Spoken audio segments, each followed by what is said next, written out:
हाँ गाइस, अभी हम ग्राउंड पहुंच चुके हैं और आमिर वार्म अप कर रहे हैं। जी आमिर, अस्सलाम वालेकुम।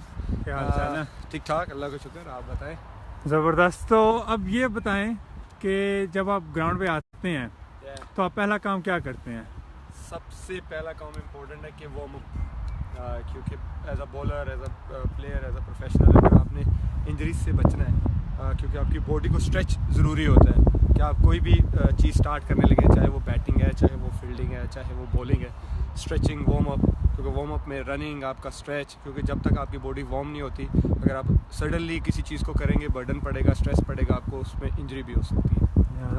तो आपकी फेवरेट स्ट्रेच एक्सरसाइजेज कौन सी हैं जब बॉलिंग करने से पहले? बॉलर तो मैं जॉग करता हूँ, स्टार्ट जॉग से करता हूँ, लेकिन जॉग से पहले भी आपका जो म्यूचुअल स्ट्रेचिंग होती है, जैसे फोम रोलर हो गया, बैंड्स होते हैं, उनके साथ स्ट्रेचिंग करना सबसे पहले, क्योंकि मसल को आपने बिल्टअप करना होता है कि रनिंग के लिए, तो उससे पहले आपने नॉर्मल स्ट्रेचिंग करनी होती है। बैक की हो गई, हैमस्ट्रिंग की हो गई, शोल्डर्स की हो गई।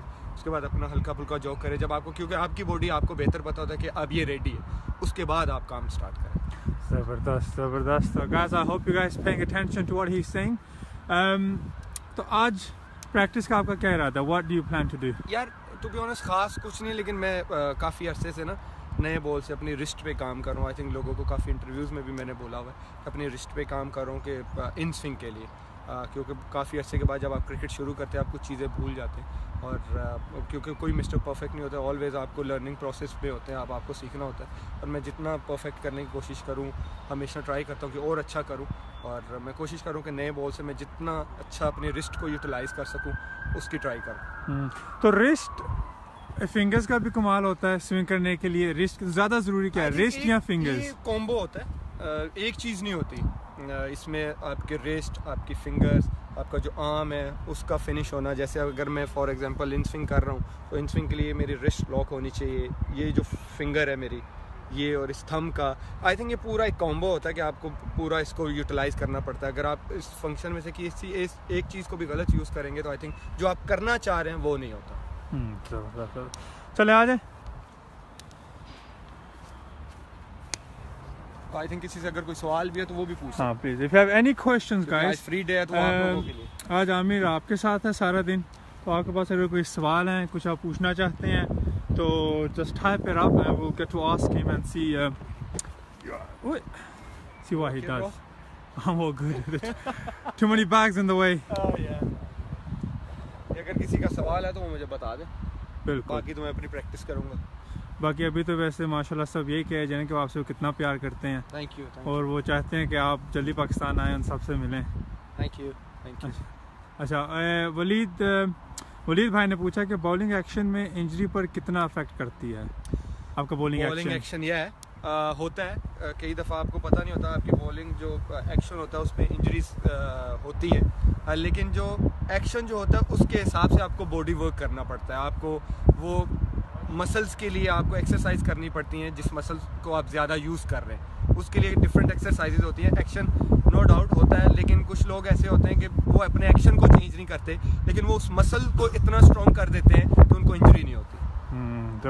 और मोहम्मद अदील पूछ रहे हैं कि अपनी पेस को इंक्रीज करने के लिए क्या करना चाहिए? Good question. सबसे पहले तो जब आप नेट में बॉलिंग करते हैं जितना आगे बॉल को फेंक सकते हैं, क्योंकि अगर क्रिकेटर हैं तो आप समझ सकते हैं, क्योंकि बाउंसर पे अब जब आप करते हैं तो आपका जल्दी पीछे से आइडिया आपको हो जाता है कि मैंने यहाँ से बाउंसर करना है, लेकिन आप जब यॉर्कर करने जाते हैं आपका सबसे ज़्यादा जोर लगता है। तो आई थिंक आप जितना आगे बॉल को करें, पुराना बॉल पकड़ के नेट में जो ओल्ड बॉल होता है, जितना आगे फेंकेंगे आपकी पेस दिन ब दिन बढ़ती जाएगी।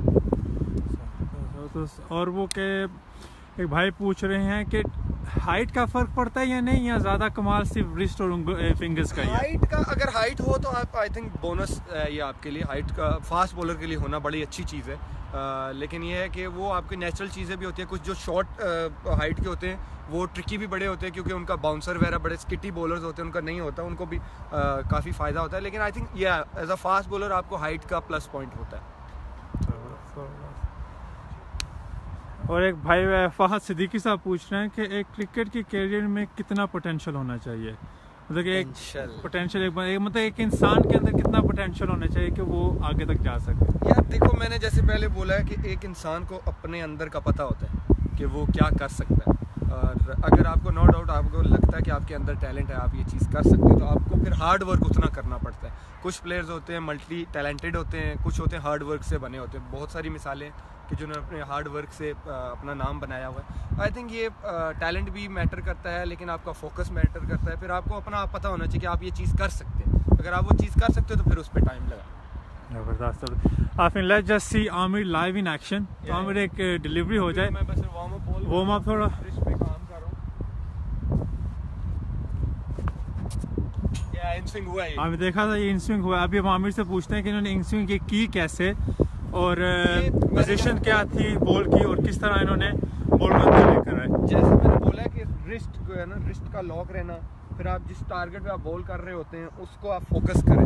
क्योंकि मेरा जो प्रॉब्लम आ रहा था, क्योंकि मेरा रिस्ट जो है थोड़ा सा वो वबल हो रहा था। इन स्विंग के लिए रिस्ट का वबल होना बहुत प्रॉब्लम क्रिएट करता है। आपका रिस्ट लॉक रहना चाहिए, क्योंकि इन स्विंग के लिए आपको आर्म, रिस्ट, ये दोनों जो हैं अंदर की तरफ पूरे फिनिश करने पड़ते हैं, तो तब ही ये बॉल को जाके आगे फॉरवर्ड करता है।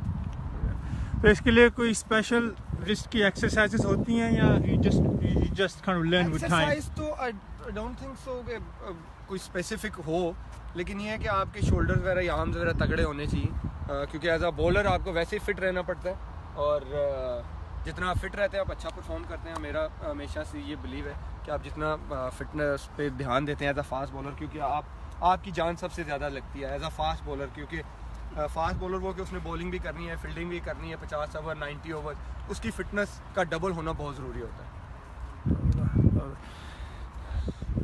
Let's continue.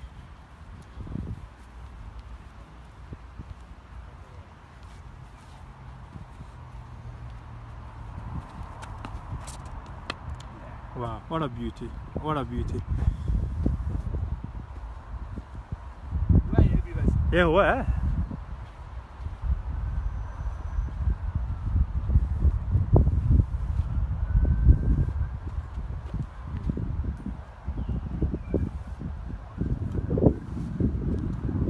तो एक भाई पूछ रहे हैं कि हवा का कितना असर होता है स्विंग के ऊपर? यस, हवा का होता है, डेफिनेटली होता है, क्योंकि विंड जो है बॉल को काफ़ी कई दफ़ा उसको स्टॉप भी करती है। अगर आप अगेंस्ट द विंड कर रहे हैं, जहाँ तक मैंने देखा अगेंस्ट द विंड ज़्यादा बॉल स्विंग होता है, क्योंकि उसको बॉल को जो है वो जाते हुए रोकती है, तो बॉल हवा में स्विंग होता है। वो विंड में जो है ना उसका, अगर फास्ट बॉलर हैं आप अगेंस्ट द विंड बॉल करके देखना, क्योंकि अगेंस्ट द विंड मुझे लगता है कि मेरा जो एक्सपीरियंस है कि ज़्यादा स्विंग होता है।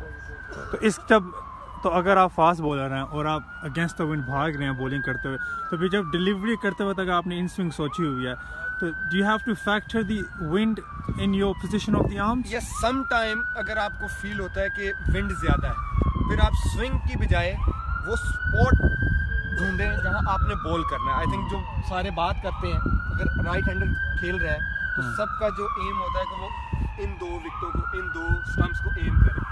फिर अगर आपको लगे कि विंड ज़्यादा, तो फिर आप इनको एम करें कि मेरा बॉल यहाँ पे फिनिश होना चाहिए। आप उस स्पॉट को देखें कि मैं यहाँ पे फेंकूंगा और फिनिश यहाँ पे करेगा, क्योंकि विद द विंड कई दफ़ा बॉल कंट्रोल नहीं होता, स्विंग कंट्रोल नहीं होता। तो आपका मेन जो फोकस होना चाहिए वो इनको होना चाहिए कि इनको बॉल हिट करें। So now we'll do a few more practice drills with Amir. तो guys stay tuned. तो अभी हम कुछ देर में वापस आ रहे हैं।